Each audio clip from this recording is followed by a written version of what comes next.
Last year I needed a break from the noise of the city. I was 32 and had just started freelancing as a graphic designer. I rented a rustic cabin in the woods, hoping for peace and inspiration. I thought I would find it, just me and the towering pines surrounding me. But I still can't shake what happened. The first evening was quiet. I set up my sketchbook on the creaky porch. I got lost in drawing. Suddenly, around midnight, I heard tapping sounds. It was soft but persistent, like branches scratching against the wooden walls. I told myself it was just the wind or some animals. Nature can be noisy, right? The next morning, my sketchbook was in a different spot on the table. My heart raced a bit, but I shook it off. Surely I had moved it without realizing. Everyone makes mistakes. I figured I was just getting used to the cabin. It felt old and held stories, but I didn't want to add to them. Later that day I saw something strange outside. There were muddy footprints leading up to my porch. I stared at them for a while, and a chill ran down my spine. They were not from my shoes. I knew that for sure. What was going on? The idea of heading back home crossed my mind, but I needed to get some work done. That night I beat back thoughts of the footprints. I drew late into the night, feeling the weight of inspiration. Then I heard the tapping again. This time it was louder. I stood up slowly, trying to convince myself it was nothing. Maybe a branch had fallen. I crept toward the sound. I caught movement out of the corner of my eye, a shadow darting between the trees. My breath caught in my throat. I squinted, but it vanished quickly. I couldn't shake the feeling that I was not alone. I had to lock the door. The next morning I found more signs of disturbance. There were slashes on the porch, deep grooves as if something had clawed at the wood. My stomach churned. I wanted to leave, but I looked one last time at the woods. That's when I saw it, a figure just standing at the edge of the trees. It didn't move. I blinked and it was gone. I was alone. Or at least I thought I was. My skin crawled. Why did I feel like something was out there, waiting for the right moment? I debated what to do. I didn't want to feel trapped, but I couldn't shake the feeling. I packed my things, but felt a strange pull to look outside again. I cautiously opened the door, and all I heard was silence. The woods seemed still. I turned back to grab my stuff, but just then a loud crash came from the trees. It sounded far, but my heart raced. What was happening? As I hurried away, I kept feeling eyes on me. I never wanted to return to that cabin. I still wonder about that figure, the tapping, and the strange signs. What was waiting for me out there? I don't think I'll ever know. The drive home felt surreal. I wanted to shake the eerie feeling clinging to me, but it settled deep in my bones. I turned up the music, hoping it would drown out the memories of the cabin. I tried to focus on the road, but the woods loomed on either side, whispering secrets I couldn't hear. Once back in the city, I threw myself into work. I didn't have the luxury to be distracted. Each time I pressed the pencil to the paper, visions of that figure crept into my mind. I had sketches to finish, but the ink ran dry faster than my ideas. I would glance out the window and see shadows moving, but they were just the city's hustle. Besides, I was safe now.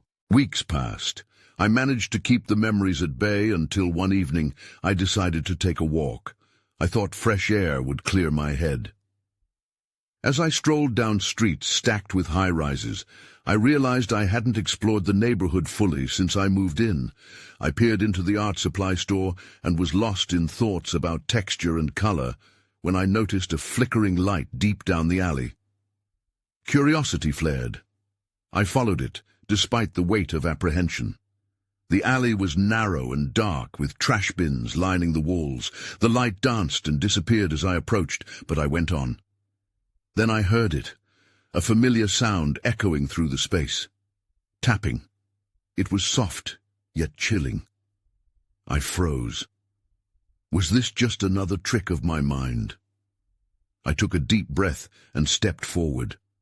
The faint light revealed a figure, cloaked in shadows, their back to me. My heart raced. It looked similar to what I had seen in the woods. My instinct screamed to turn back, but something kept me rooted. "Hello?"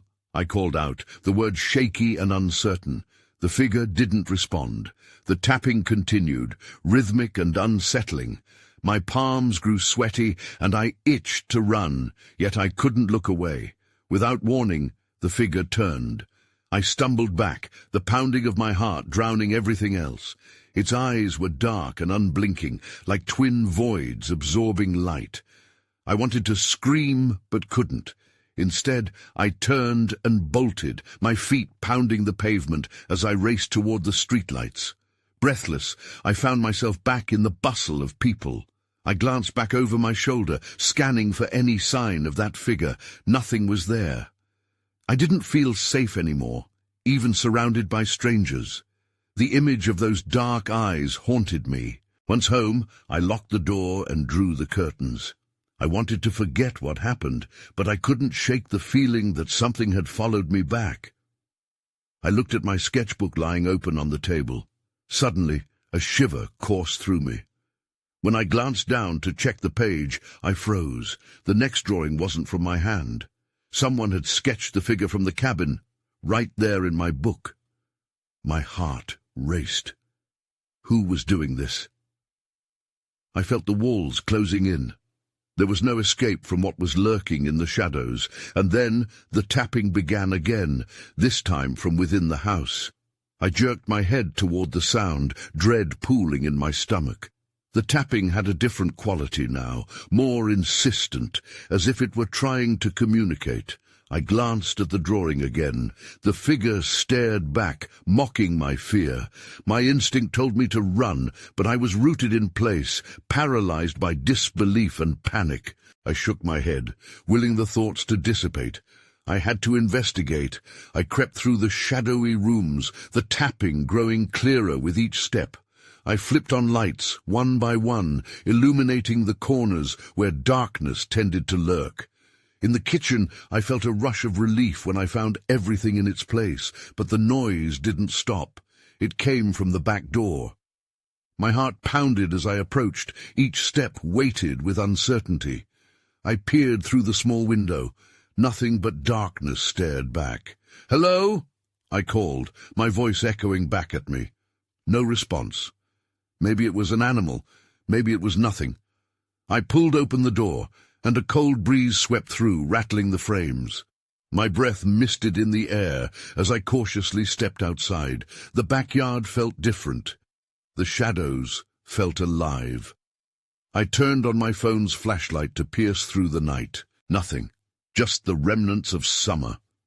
I scanned the yard, half expecting to see something move, but it was too quiet. The only sound was my heartbeat in my ears. I walked back inside and shut the door firmly. I tried to put it out of my mind and sat in front of my sketchbook again. The figure's presence lingered, its lines etched into my mind. I picked up my pencil, but nothing came. I couldn't shake the feeling of being watched. Then I noticed something on the drawing. There was something I hadn't seen before, a shape in the background that looked like a tree. But it didn't look like any tree I had seen in my neighborhood. The bark was twisted and angular, like it was alive and breathing. I blinked and rubbed my eyes, but the image remained taunting me. The tapping started again, louder now, echoing through the empty rooms. I dropped the pencil, half expecting the figure from my drawing to leap out at me. My heart raced as I rushed to the window, peeking out into the dark. That's when I saw it.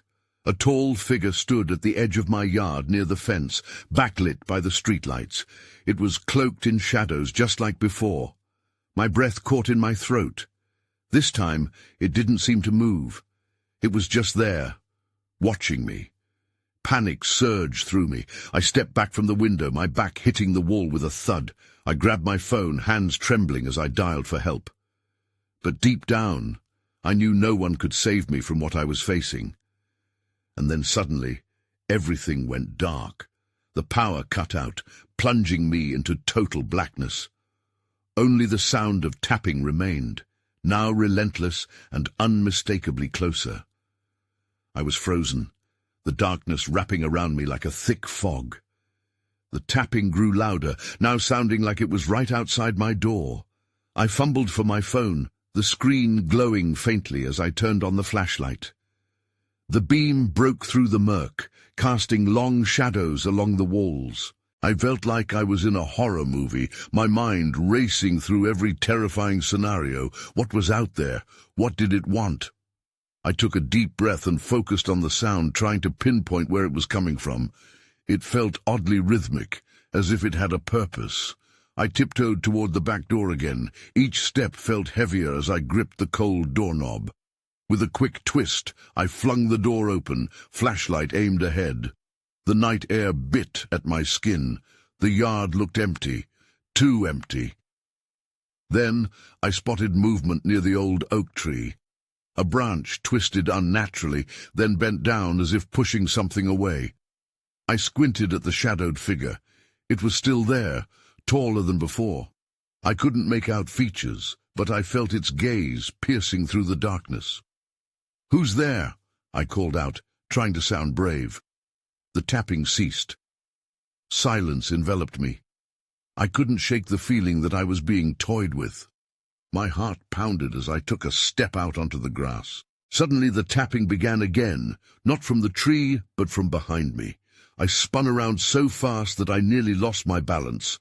The porch light flickered once, twice, before going out completely. Then I heard it. Soft footsteps on the wooden planks. My stomach dropped as I realized there was something in the house with me. I felt the urge to scream, but the sound was trapped in my throat. My mind raced. Had I really left the door open? I dashed toward the door, but my feet felt like they were glued to the ground. I turned back just in time to see the shadow dart across the window in the living room, much too fast for someone or something human. The instinct to escape kicked in fiercely. I sprinted to the nearest room, my heart pounding in my ears. I grabbed the first object I could find, a heavy lamp, and lifted it, ready to defend myself. That's when I heard a whisper, so soft it was almost lost in the dark. "Help me, please." It sounded like a child. I strained to hear better.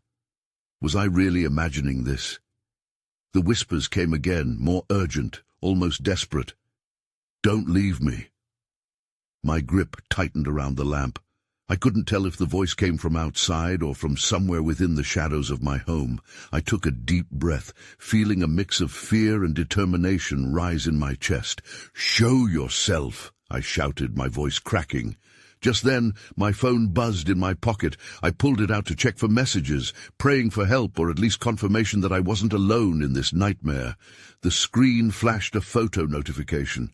I tapped on it quickly, and my breath caught in my throat. The picture was taken seconds ago, right outside my door. In the foreground stood the tall figure, but this time there was movement. A single, outstretched hand reaching towards the camera. Then everything went black again. The only sound that remained was the voice, still pleading. "Help me!" But now something else had joined it, the sound of laughter. I stood frozen, phone in hand, still processing the image that had just flashed on the screen. The room felt like a cage, filled with tension as the child's voice echoed around me, mixing with that unsettling laughter. My heart raced, and I took a shaky step toward the hallway, unsure what to do next. It was then that I noticed a sliver of light peeking through the crack of the living room door. Had I left it open? I hadn't even thought to check. The flickering light pulsed like a beacon, calling me toward it, but the fresh wave of laughter sent chills down my spine. I couldn't ignore the notion that whatever was causing this had some kind of control over me. I inched toward the crack, my feet whispering against the floorboards. "Help me!" the voice called again, now mingled with soft cries that pierced the laughter. It was heartbreaking, and yet my instincts screamed at me to run. As I got closer, I could feel the warmth of the light against my skin, contrasting with the cold fear gripping my heart. Gathering every ounce of courage, I placed my hand on the doorknob. Just before I turned it, I took a step back. "What if it's a trap?" I whispered to myself. Flattening myself against the wall, I could hear the sounds blend into each other, a whisper, a giggle, then silence. Fighting the urge to flee, I steadied my breath and twisted the knob. The door creaked open, and I shined my flashlight into the room. The glee faded into silence as my beam flashed over scattered cushions and toys strewn across the floor. It looked like a child had been playing, but no child was in sight. My pulse quickened as I scanned for any sign of life. The shadows seemed to stretch and twist in the corners, mocking my every movement, and I felt exposed. Every inch of me wanted to flee back to the safety of my bedroom, but I forced myself to move deeper inside the living room. "Hello?" I called out, the word coming out shaky. My own voice seemed to bounce back at me, like the emptiness of the house taunted me for my bravery. Just then, my flashlight landed on something by the window. A small face stared back at me, framed by disheveled hair. I gasped, gripping the lamp tighter. It was a child, a girl, perhaps 8 years old, but her eyes were wide and unfocused, as if she were peering through me rather than at me. "Help," she said quietly, her voice almost a whisper, but mixed in with something other than fear. There was something darker lurking beneath her words. At that moment, I felt a breeze, not just a breeze, but an icy gust that swirled around me, as if breathing life into the shadows. The girl's expression shifted, her eyes narrowing into slits. "You shouldn't have come back," she hissed. Then the front door slammed shut behind me, reverberating through the house. My heart raced. I was trapped. That was when I heard the laughter again, but this time it was intertwined with a deep, guttural growl. The shadows seemed to pulse, and the little girl transformed, her mouth stretching into a wide grin that revealed more than just innocence. Before I could react, something surged from the darkness, darting toward me with blinding speed. I stumbled backward, the lamp falling from my hands as panic took over. In that moment I knew. Whatever haunted this house wasn't just a figment of my imagination. It was real, and I was no longer in control. What had I stumbled into? I had to find a way out before it swallowed me whole. I turned again, searching desperately for an escape, while the laughter echoed in my ears. I scrambled backward, my heart pounding furiously. The shadows felt alive, writhing as if they were reaching for me. I could hear the laughter growing louder now, mixing sinister tones that made my skin crawl. I had to move, had to find a way out of this madness. As I turned, a glimmer caught my eye from the corner of the room. It was a small door, barely noticeable behind a cluster of fraying curtains. My mind raced. Was it an escape or another trap? I didn't have time to think. The growl continued to rumble through the air, echoing off the walls like a warning. Without hesitating, I lunged toward the small door. I gripped the handle, but it didn't budge. Panic surged within me. I glanced back at the girl. Her expression was frozen, and for a moment I thought I saw a hint of terror in her wide eyes. But it vanished, replaced once more by that chilling grin. "Let me out!" I shouted, desperation spilling out of me. The laughter faded, replaced by the sound of something scraping against the floor. It wasn't just laughter. This felt different, sinister and threatening. Something was coming. I turned back to the door, throwing my shoulder against it with all my strength. It finally gave way, swinging open with a creak that echoed in the otherwise silent room. I stumbled through the doorway, the sudden darkness swallowing me whole. I found myself in a narrow, dimly lit hallway. The air was stale, heavy with the smell of decay. Faint noises drifted from somewhere deep inside, like muted voices echoing through a distant memory. I took a tentative step forward, trying to orient myself, when the door slammed shut behind me, making me jump. "Great," I muttered, feeling the walls close in. But I kept moving. I could hear more laughter, this time accompanied by deep whispers that seemed to entice me forward. Each step felt like an invitation to dig deeper into whatever horror awaited me. I fished my phone from my pocket. The flashlight flickered as I switched it back on, illuminating the hallway around me. The torn wallpaper peeled away like old skin, and the floor creaked beneath my weight. I squinted into the shadows that loomed ahead. Then I saw it, a flicker of movement at the end of the hall. My pulse quickened, but I forced myself to keep going. Whatever was there might hold the key to my escape, or it might lead me to something worse. "Hello?" I called again, my voice uncertain. No response came, only the whispers that now felt more insistent.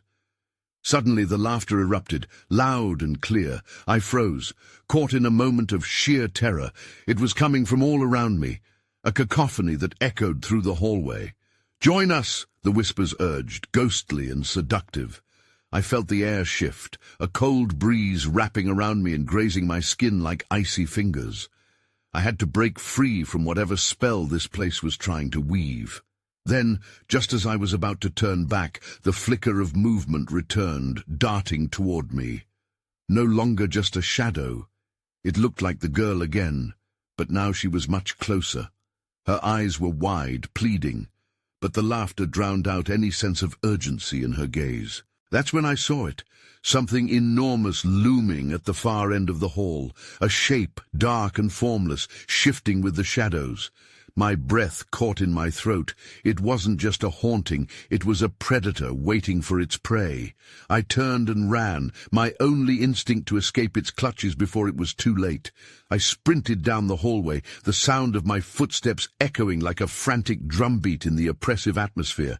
I could feel the darkness closing in behind me, something not far off, a presence that stirred the air and seemed to whisper threats into my ears. Glancing back, I saw the girl again, but she was farther away now, her form twisting and flickering. Avoiding her gaze was instinctual. I needed to keep moving. I reached a corner and skidded to a stop. My heart raced as I stared down a new passage, its entry shrouded in an even thicker darkness. I had to choose, keep running, or take a risk on the unknown. I gripped my phone tighter, the light flickering less now, as if even the device was losing confidence. With no other option, I plunged into the darkness of the passage. The laughter continued to taunt me, climbing in intensity and drawing nearer.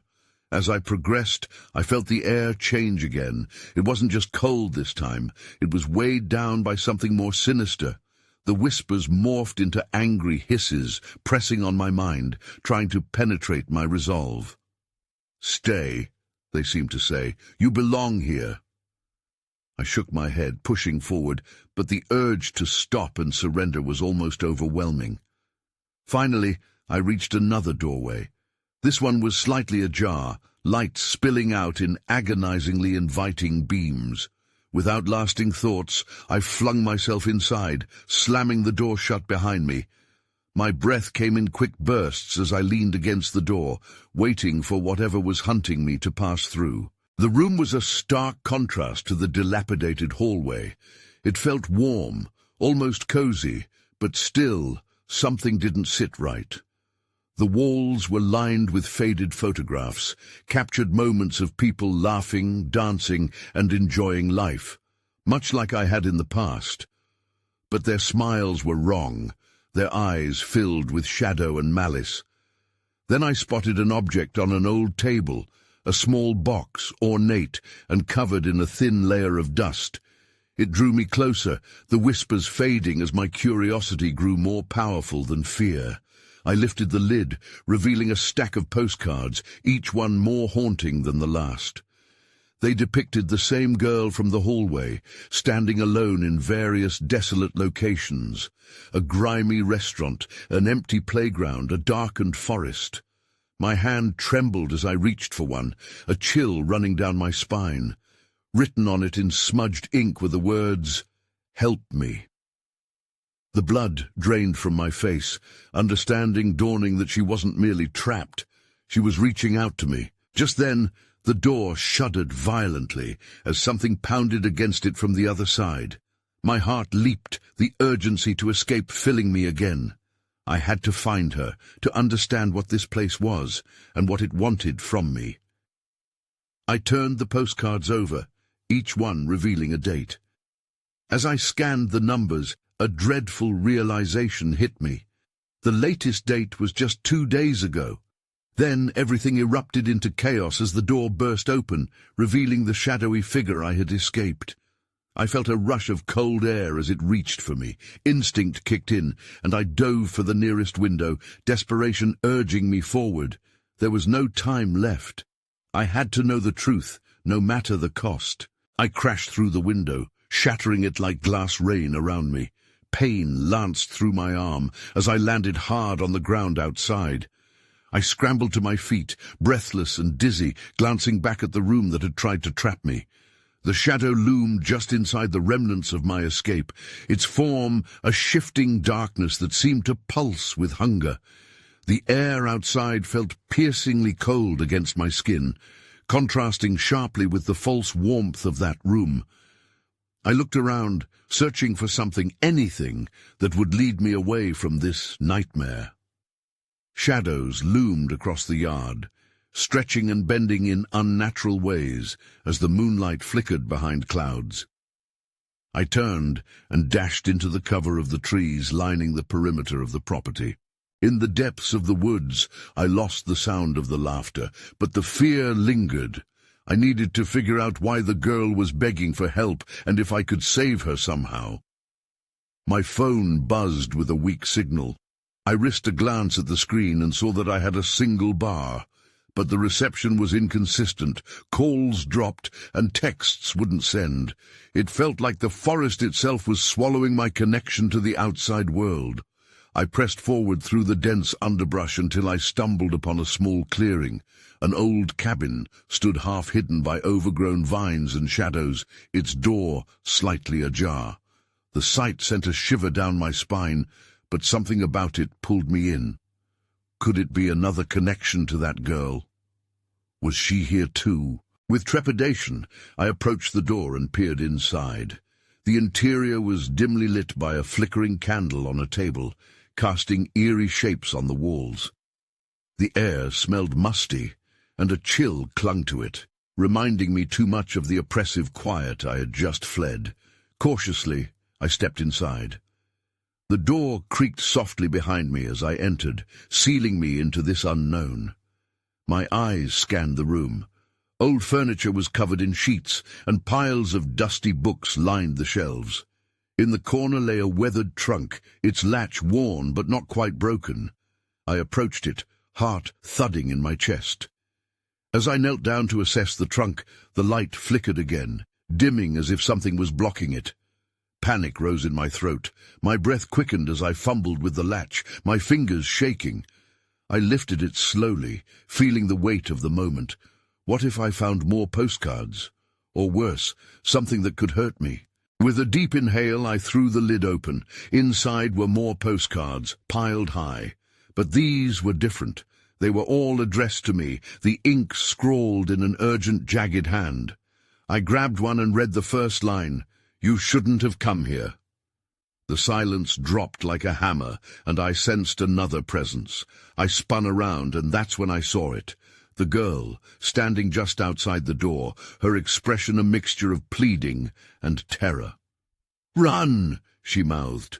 But before I could move, the door slammed shut behind me. The room began to spin, and the shadows started to stretch toward me, tendrils wrapping around my ankles, as if trying to pull me under. My heart raced. I had no escape, and whatever was in that room was closing in fast. I pushed against the door, but it wouldn't budge. The shadows crept closer, sinking their dark tendrils into my skin. I kicked at the floor, trying to break free, struggling against the pull. Then I remembered the postcards. I fumbled in the trunk, desperate to find more answers. Each card held a message, snippets of fear and warning. "The shadows are hungry. They come for you." I flipped through them, each one more frantic than the last. With each phrase, I felt the weight of dread pressing down harder. I glanced at the girl. She still stood there, her eyes wide with terror as the air thickened with an intangible force. "Please!" I shouted, my voice cracking. "Help me!" Suddenly the candle flickered violently, then snuffed out. Darkness swallowed the room. My heart hammered in my chest as I struggled to adapt to the sudden absence of light. In the pitch black, the tension grew thicker, the shadows living entities now swirling around me. I felt a pull, something icy brushing past my cheek. A whisper, soft and guttural, slithered through the darkness. "Join us." The voice sent a chill down my spine. I was losing my grip on reality. Was this part of whatever held the girl captive? Then there was a glimmer of light just outside the doorframe. The girl stepped into it, momentarily illuminating the space around her. "You have to trust me," she said, her voice barely a whisper. "The trunk, it's the key." My breath caught in my throat as her eyes darted nervously behind her. I needed to act. I plunged my hands into the trunk, desperate to find anything else that could aid my escape. I found a small knife, coated in dust. It felt reassuring in my hand. "Use it," she urged. "You need to cut the shadows before they bind you." My mind raced. Cut the shadows. That didn't make any sense, but I had no choice.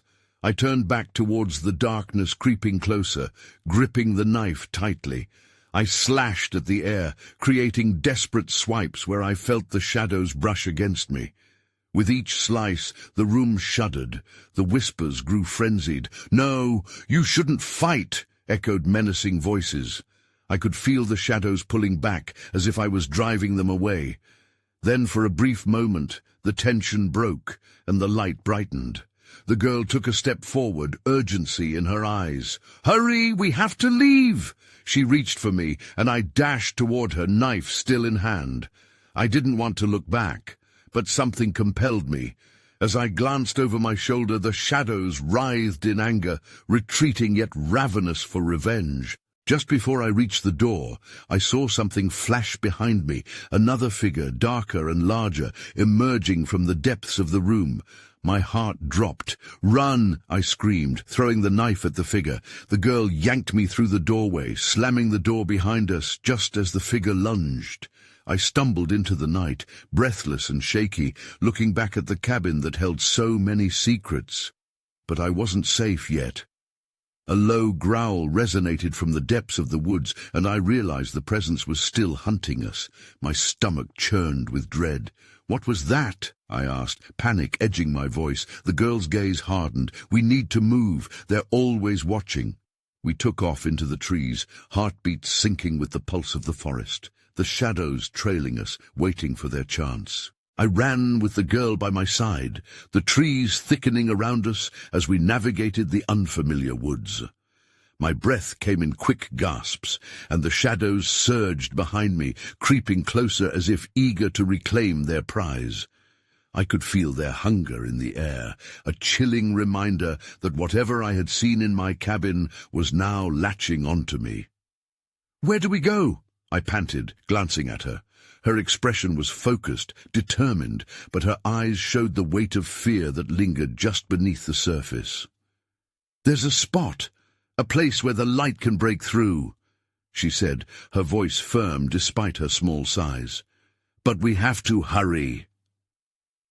We pressed on deeper into the forest, dodging branches and roots that threatened to trip us.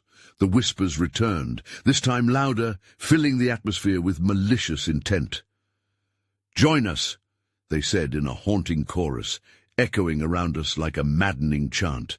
The girl suddenly stopped, turning to face me. "You have to remember," she urged, looking straight into my eyes. "They feed on fear. If you give in, it's over." Her words echoed in my mind, but the gnawing panic clawed at my chest.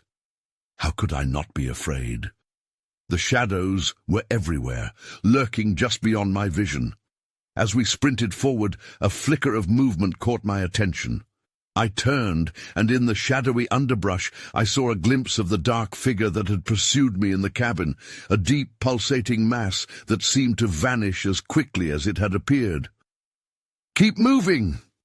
The girl's voice pulled me back to reality, and I pressed onward, unsure of where we were headed, but trusting her instinctive navigation of the forest. Before long, we stumbled into a small clearing bathed in pale moonlight. The atmosphere felt different here, almost alive with energy. The shadows retreated at the edges, and a sense of safety began to wash over me, albeit temporarily. "This is it," she breathed, relief flooding her voice. "We can stave them off here." Against the backdrop of the whispering shadows creeping beyond the trees, I could scarcely believe I felt a flicker of hope.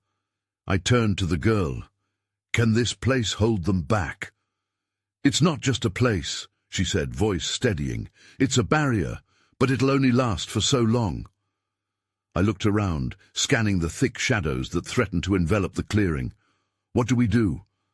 She began to point to the ground, tracing shapes in the dirt with her finger. "We have to create lines, symbols that will bind them. They'll recognize their own barrier." I nodded, my heart racing as I grabbed a stick and knelt beside her, carving lines hastily into the soil. My hands trembled, but I pushed through the fear. I needed to believe we would make it. "What happens when they break through?" I asked, my voice barely above a whisper. Her expression darkened, and she bit her lip. "If they do, you have to remember, don't show fear." As we finished, a sinister silence fell over the clearing.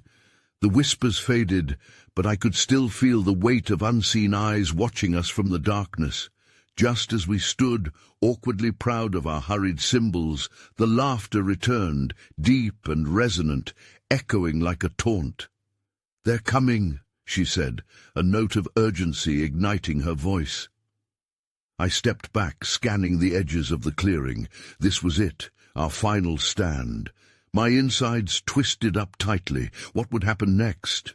The weight of uncertainty pressed down upon me, mingling with the adrenaline still coursing through my veins. And then they emerged, figures creeping through the underbrush, shadows twisting into forms that pulsed and coiled with malice. My heart raced as the dark figure, now close enough to see its form, stepped into the moonlight. It was not just a shadow, but a body. A creature of nightmares, features shifting impossibly, its eyes glinting with a hunger that made my skin crawl. "Join us!" The child's voice echoed in my mind alongside the mocking laughter. I reminded myself of the girl, how she needed my strength. "We can't let them take you," I shouted defiantly, even as my voice trembled. But as the shadows crept closer, I felt doubt creeping in too. Would the light from the clearing be enough? Would our marks hold? When I turned back to the girl, she nodded, with a firm resolve in her eyes. "Keep them at bay." The darkness crashed upon us, and I raised my arms, shouting words of defiance I didn't even know I had.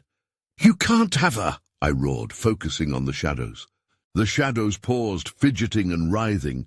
The laughter dimmed momentarily. Then came a series of guttural growls and shimmers as the shadows pressed forward, angered.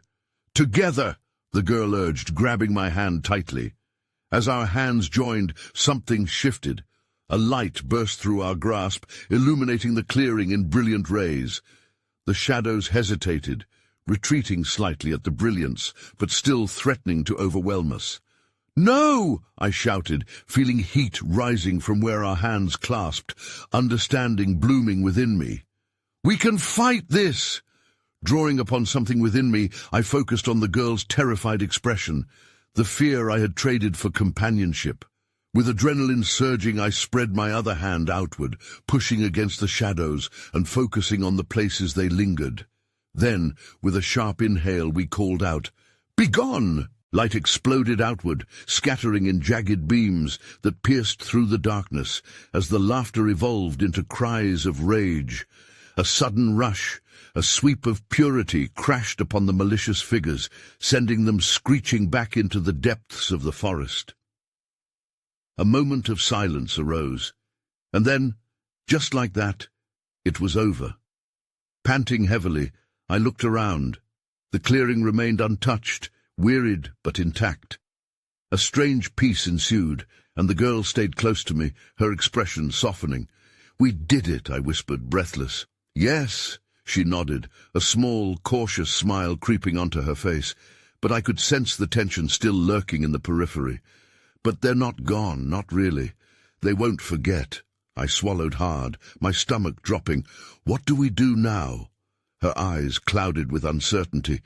We have to keep moving, keep away from places that draw them in. They remember us, and they will come back. I nodded slowly, the weight of what we had done hitting me. This was no victory, only a temporary reprieve. Whatever had chased us had only shifted back into the shadows, regrouping. "Where do we go?" I asked, the enormity of the woods feeling too vast, too wild. She looked ahead, her expression contemplative. "Somewhere brighter. We just have to find it." Together, we took our first step into the darkness, the questions lingering heavy in the air around us. I still didn't know what we had faced, who the girl truly was, or if we were free from that dark presence lurking behind us. Each whisper of the wind felt like a promise that this wouldn't be the end. And sometimes, as I glance back over my shoulder, I swear I can still feel eyes watching, waiting just beyond the edges of the light. I wonder what else could be hiding in the shadows.